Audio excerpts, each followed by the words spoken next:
রাস্তার পাশের ঝালমুড়ি, চটপটি, জুস সহ ৬ ধরনের খাবারে উচ্চ মাত্রায় ডায়রিয়ার জীবাণুর উপস্থিতি পাওয়া গেছে।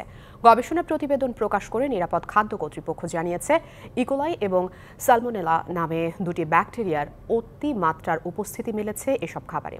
ব্যাকটেরিয়া দুটি ডায়রিয়া এবং ফুড পয়জনিংয়ের কারণ। সকালে রাজধানীর নিরাপদ খাদ্য কর্তৃপক্ষ কার্যালয়ে আয়োজিত অনুষ্ঠানে প্রতিবেদন দুটি তুলে ধরা হয়। এ সময় ভোক্তা অধিকারের ডিজি জানান, শুধু রাস্তার পাশের খাবারই নয়, অনেক রেস্তোরাঁর খাবারও স্বাস্থ্যকর নয়।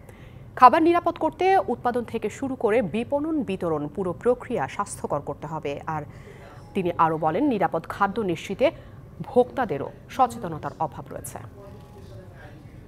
আপনার স্ট্রিট ফুড কেন বিক্রি হয়? আমরা খাচ্ছি তাই তো। আমরা যদি এটাকে বর্জন করতাম তাহলে কি স্ট্রিট ফুড বিক্রি হতো? তাহলে প্রথম জায়গাটা কিন্তু আমি কনসাস না, এবং সেই কনসাসনেস তৈরি করার জন্য নিরাপদ খাদ্য কর্তৃপক্ষ আমরা বেস্টে অনেক প্রোগ্রাম করছি। এখন তো কারিকুলামে অন্তর্ভুক্ত করা হয়েছে।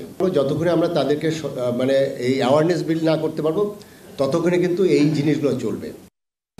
নগদে ৫০০ টাকা বা তার বেশি পেমেন্টে পেতে পারেন ঢাকায় জমিসহ ২০ কোটি টাকার পুরস্কার।